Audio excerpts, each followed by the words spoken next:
In Google Chrome, go to the menu up in the top right hand corner, then go to Settings. In here, in the menu on the left hand side, click on Extensions.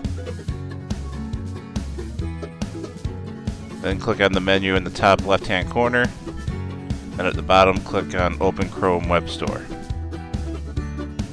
In the search bar, type Pharos. This brings up the Pharos Chrome Print extension. Click on it to install. Then click Add to Chrome. Then click Add Extension. This states that the Pharos Chrome Print extension has been added to Chrome. If you already have Sync turned on, you won't get this prompt. If you don't have Sync turned on, you can click on this, enter your Google account,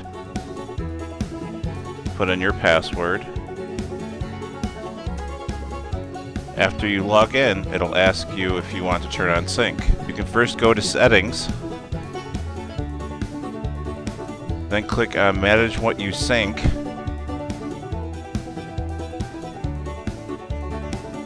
Click on Customize Sync. You can now toggle all the different types of data you'd like to sync. You can toggle everything off except the extensions if you'd only like the Pharos Chrome Print extension to work.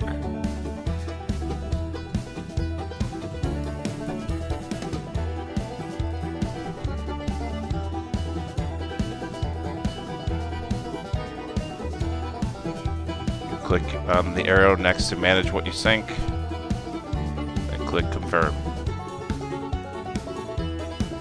Your settings have been saved.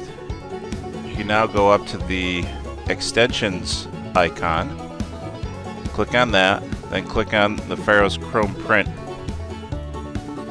In here, type LakerPrint.oswego.edu, then click Submit.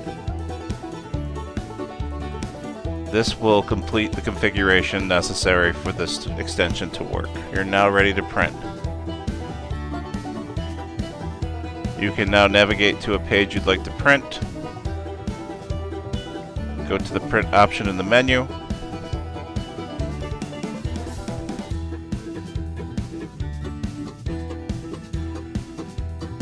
You will then see LakerPrint available with the Pharos Chrome Print extension listed. Click on that, and this will send the print job to LakerPrint. Your document is now loaded into the LakerPrint cloud and ready to be released at any LakerPrint release station.